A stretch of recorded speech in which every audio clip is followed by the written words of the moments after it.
Él es bueno. Él es bueno y su misericordia es para siempre. Pueden tomar asiento. Invitamos a los niños que vayan pasando a sus clases con sus respectivos maestros. Gracias al Señor por esta bendición que tenemos de que nuestros niños también puedan recibir la palabra del Señor.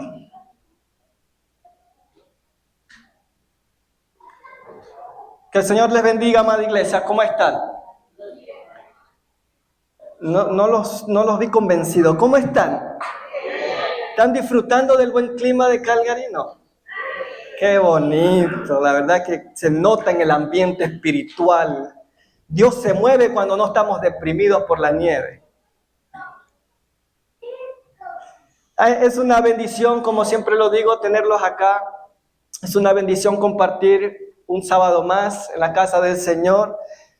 Sabemos lo difícil a veces que son las semanas, lo cansados que estamos, pero el Señor nos permite estar aquí para exaltarle, para glorificarle, para darle la adoración como Él se lo merece. Amén.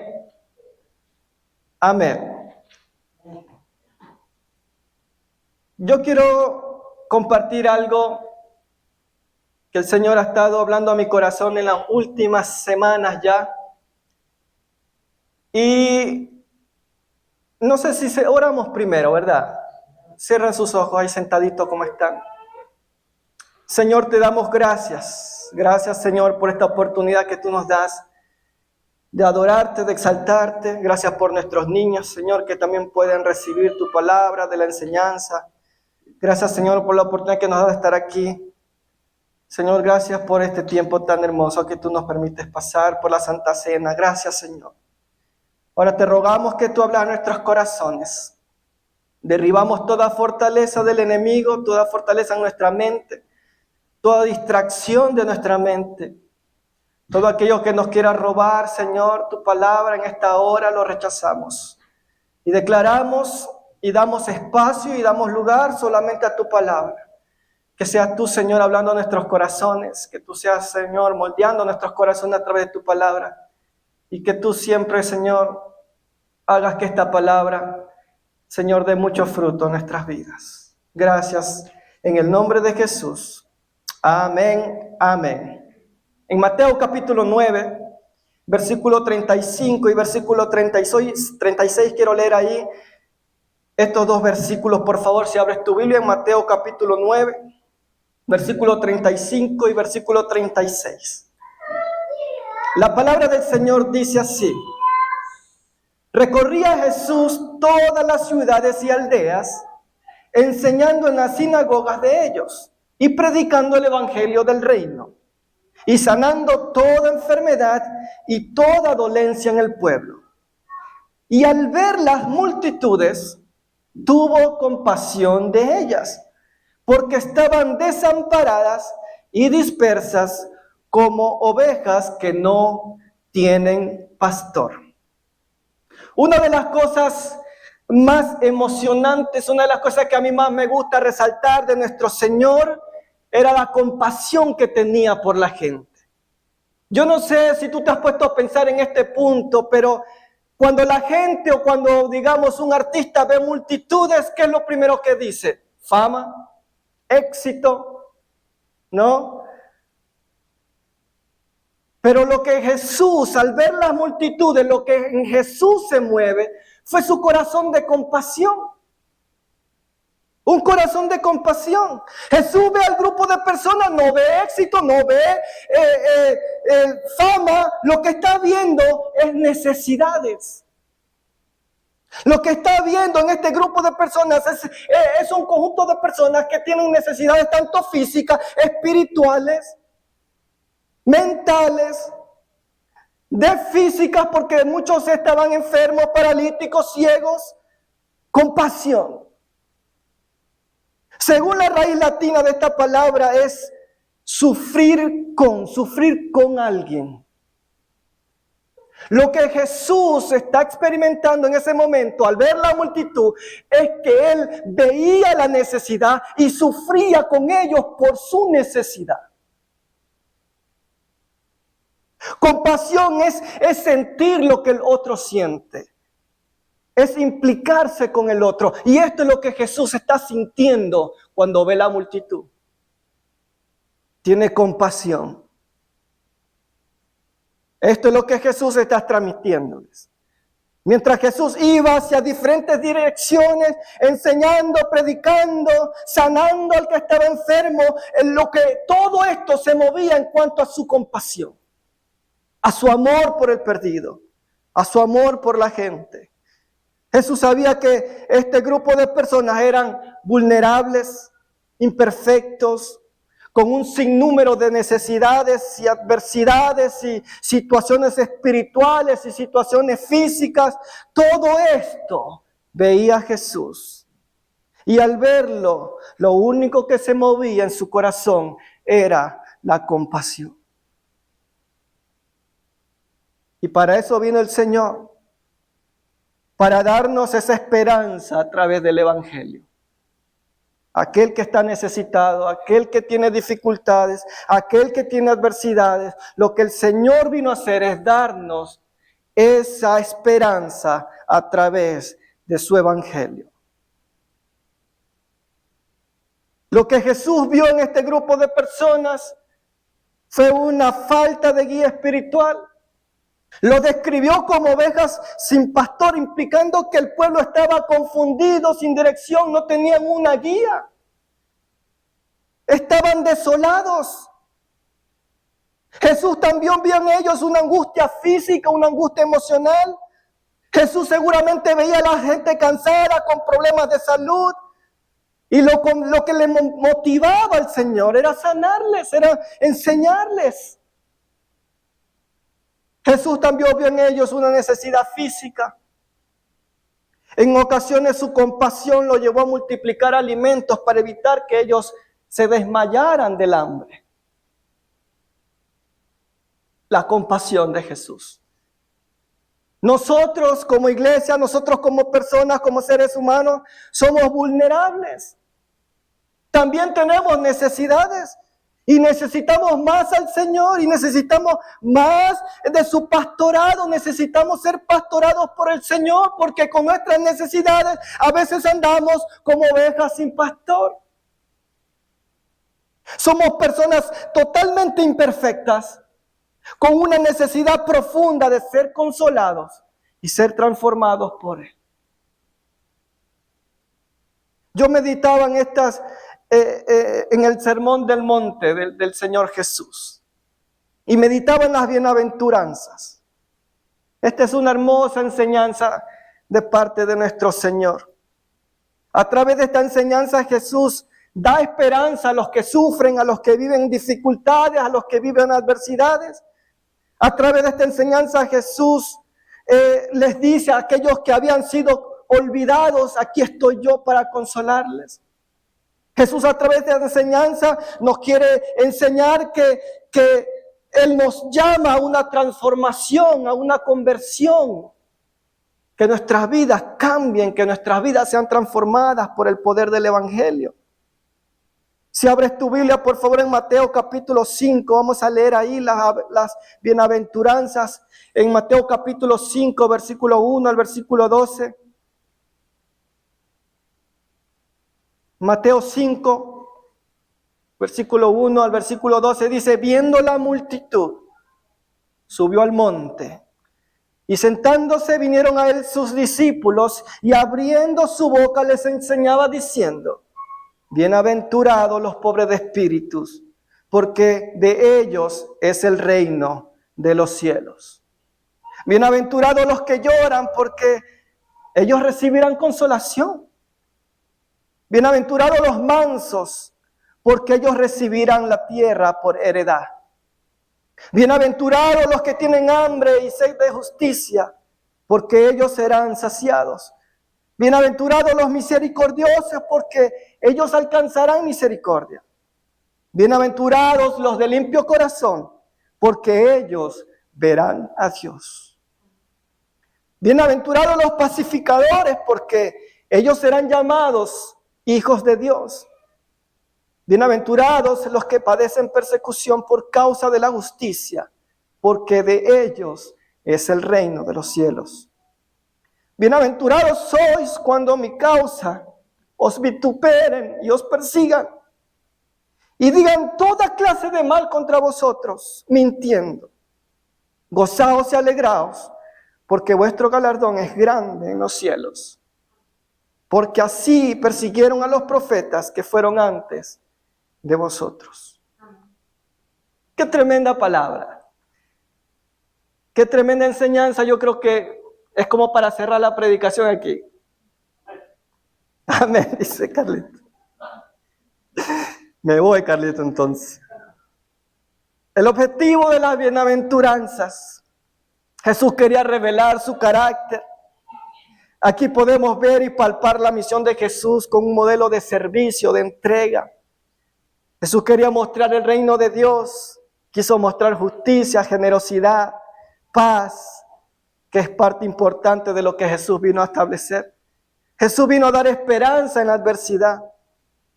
Jesús a través de la bienaventuranza quiere traer consuelo y una promesa de recompensa eterna para los que sufren, para los que lloran, para los que son perseguidos por causa de la justicia.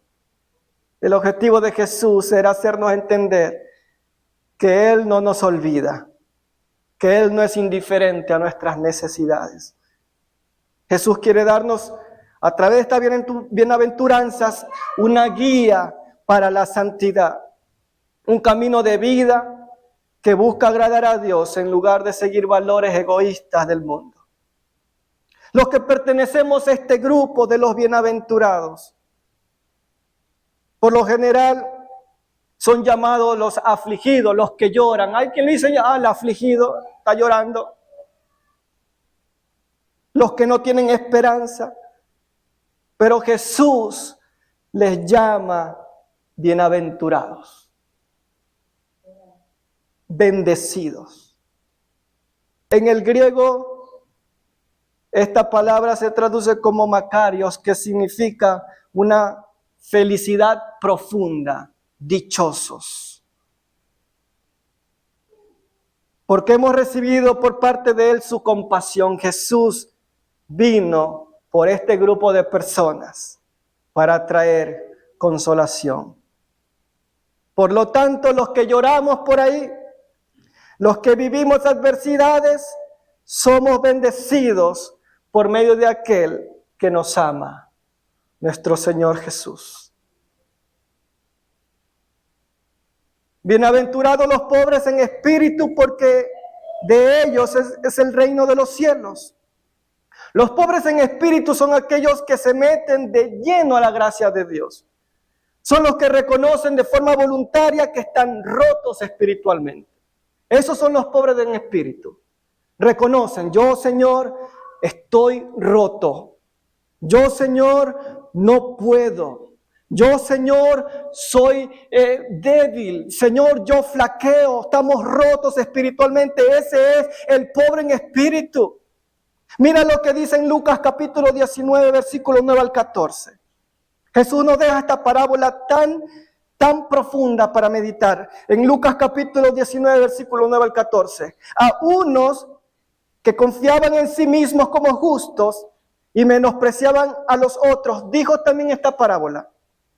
2 hombres subieron al templo a orar. Uno era fariseo y el otro publicano. El fariseo, puesto en pie, oraba consigo mismo de esta manera: Dios, te doy gracias porque no soy como los hombres o como los otros hombres. Estos hombres son ladrones, son injustos, son adúlteros, ni aun como este publicano que está aquí.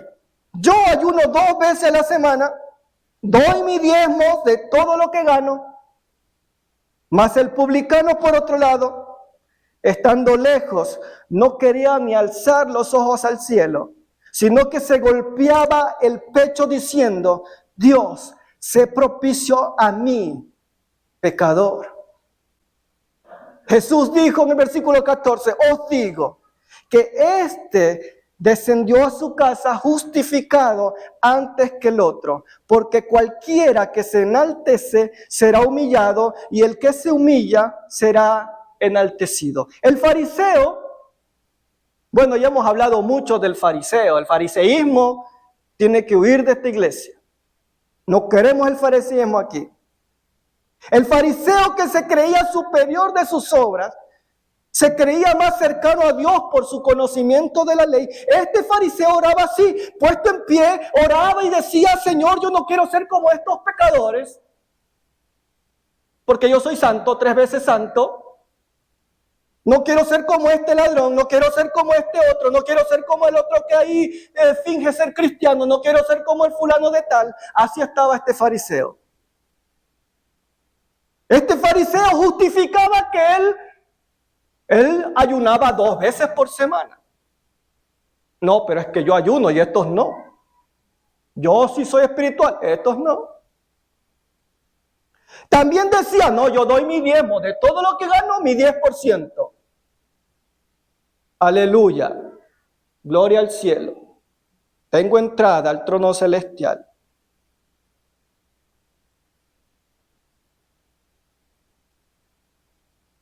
El problema que estaba viendo Jesús es que estas personas, algunos de ellos, confiaban que ellos eran justos. Ellos confiaban en sí mismos que eran justos. Y el sentirse de esta forma, de esta manera, dice la palabra del Señor, que menospreciaban a otros. Menospreciaban. El publicano, por otro lado, que era judío, cobrador de impuestos para el enemigo invasor, que eran los romanos. Estos publicanos eran menospreciados por toda la gente, por todo el mundo. Y se los catalogaba como traidores a la patria. Estos eran los publicanos, rechazados, eran las personas más indignas. Este publicano decía así, que no quería ni siquiera alzar los ojos al cielo, sino que se golpeaba el pecho diciendo: Dios, sé propicio a mí, pecador. El publicano hace una confesión honesta de que es un pecador. Él está expresando que es un pobre de espíritu. Está siendo vulnerable, está diciendo: Señor, yo no soy digno. Señor, yo a veces fallo. Señor, yo a veces cometo pecados. A veces con mi mente, Señor. Estaba siendo honesto. Era un pobre de espíritu que estaba derramando su corazón delante del Señor.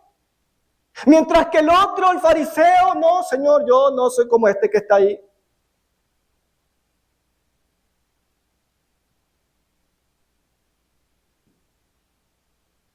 El reconocer que no somos perfectos, el reconocer que somos pobres de espíritu, es lo opuesto a la arrogancia. Hay un reconocimiento profundo cuando somos vulnerables, cuando reconocemos que somos pobres en espíritu. Hay un reconocimiento profundo de nuestra necesidad de Dios.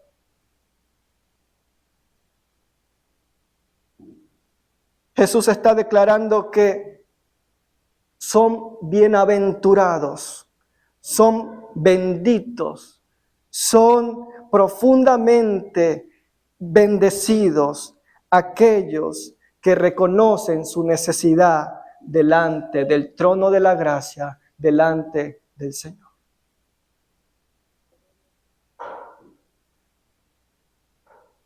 Bienaventurados los que lloran, porque ellos recibirán consolación. Si bien en Israel una de las razones más notorias por las que se lloraba era el luto. Y ese luto se expresaba con lágrimas, con ceniza en la cabeza, con lamento público. Ellos rasgaban a veces sus vestiduras. Jesús valida ese dolor ante el pecado. Desde un contexto histórico y social, el pueblo judío vivía bajo la dominación romana, con altos impuestos. Todo era injusticia, todo era desigualdad. con personas enfermas, pobres, cojos, mudos, que desde la cultura hebrea, cuando tú padecías una necesidad, era un castigo de Dios y eran rechazados. Y muchos de ellos lloraban por la opresión, lloraban por la pobreza, lloraban por sus seres queridos cuando perdían un ser querido, lloraban porque se sentían abandonados por Dios, por toda su situación de salud y su situación física. Y lloraban. Y Jesús, viendo la multitud, tuvo compasión. Y les dijo, bienaventurados los que lloran, que ya era escandaloso. Era escandaloso porque el que sufría, el que tenía situaciones que le generaban llanto, era porque esa persona había hecho algo malo delante de Dios. Nosotros constantemente vivimos adversidades y no solo con cosas personales o propias de nuestra vida, sino que también todo el mundo, todas las circunstancias a las que nosotros nos enfrentamos día a día, noticias, tristezas, desaliento. Estas adversidades pueden venir incluso de nosotros mismos o de gente alrededor, gente que conocemos, pero aún hay gente desconocida que nos maldicen, que nos levantan falsos testimonios, pero sin importar de la forma o de dónde vengan estas adversidades, igual produce tristeza y muchas veces llanto en nosotros, porque somos seres vulnerables. Palabras ofensivas, malos actos, malas experiencias en el trabajo en cuanto a injusticias, todas estas situaciones, Dios ve nuestra aflicción. Él está con su mirada puesta en nosotros. Él nos mira con compasión y nos consuela. Bienaventurados los mansos, porque ellos recibirán la tierra por heredad. Esta bienaventuranza nos deja con mucho en qué meditar, porque si hablamos de ser mansos o humildes, la gente lo relaciona con debilidad. Ser mansos y humildes no se trata de debilidad, sino de un poder bajo el señorío de Cristo, que es servir bajo la cobertura de Dios, es hacer el trabajo bajo el control de Dios. Jesús era manso y humilde. En Mateo 11:29 dice la palabra del Señor, llevad mi yugo sobre vosotros y aprended de mí, que soy manso y humilde de corazón, y hallaréis descanso para vuestra alma. Jesús fue manso y humilde. Pero eso no significó que Jesús fue débil. Eso no significó que Jesús era débil. La perspectiva bíblica de humildad es que aunque tengas poder de Dios, aunque tengas dones, aunque tengas virtudes, todas esas cosas tienen que estar bajo el control de Dios y no pensar que de sí mismo más de lo que se debe. No podemos pensar de uno mismo más de lo que se debe.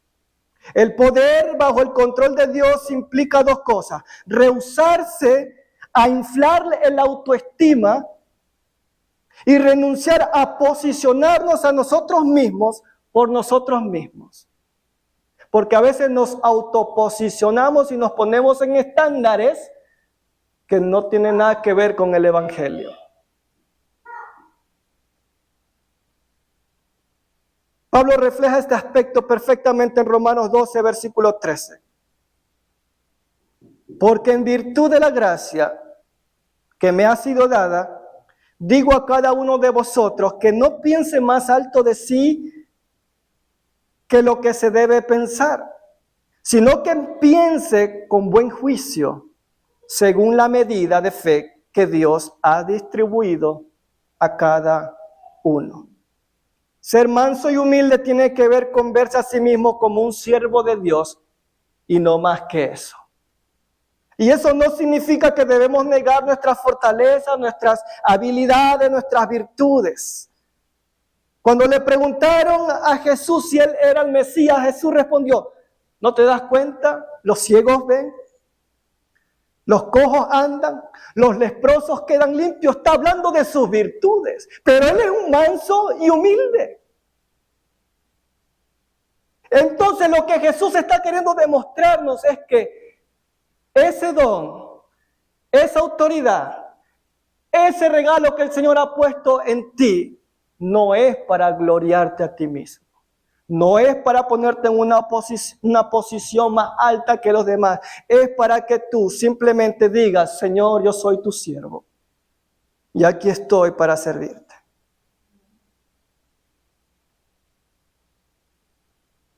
Para un judío heredar la tierra tenía un significado muy, muy fuerte. Era la promesa de la tierra prometida, que era el símbolo de bendición de Dios para el pueblo. Era la evidencia de pertenecer al pueblo de la alianza. Jesús retoma esta promesa y ya no es solo una tierra material, sino la vida plena en el reino de Dios. Cuando Jesús dice que los humildes heredarán la tierra, está hablando de un cielo nuevo y una tierra nueva. Bienaventurados los que tienen hambre y sed de justicia, porque ellos serán saciados.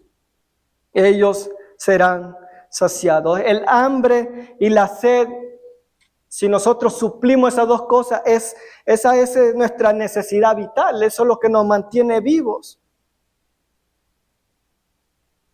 Aquí Jesús está hablando de gente que tienen el profundo deseo de hacer lo correcto. Anhelan vivir haciendo la voluntad de Dios. Quieren un mundo más justo, un mundo recto, un mundo bueno, tanto en su vida personal como en la sociedad. Tienen hambre y sed de justicia. No está feliz con la injusticia. A él le parece mal, la corrupción le parece mal, se molesta con la corrupción. Tiene hambre del Señor, tiene hambre de que el Señor obre para bien. Y no estamos hablando de decir, Señor, manda un rayo a estos políticos. No.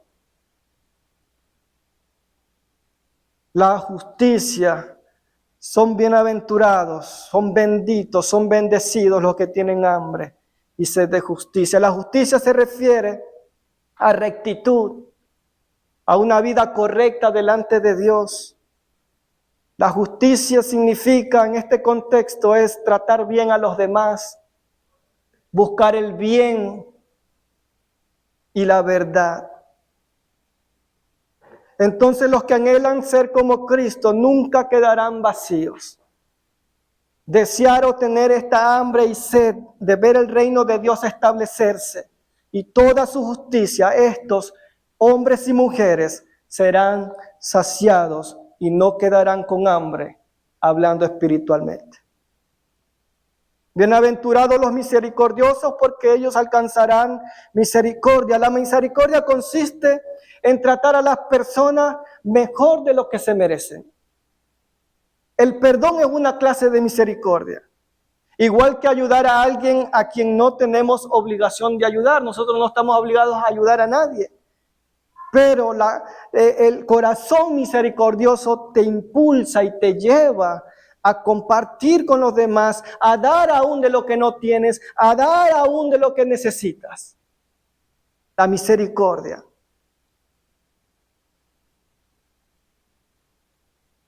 El Señor nos dice que si somos misericordiosos, somos bienaventurados. Pregunta: ¿soy misericordioso?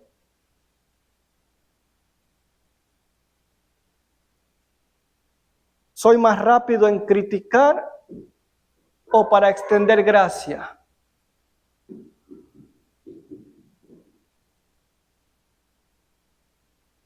Santiago capítulo 2, versículo 13. Porque juicio sin misericordia se dará con aquel que no hiciere misericordia. Y la misericordia triunfa sobre el juicio. Qué palabra, Para animarnos, ahí les dejé esa palabra de parte del Señor, para que nos animemos, no animarlos, animemos.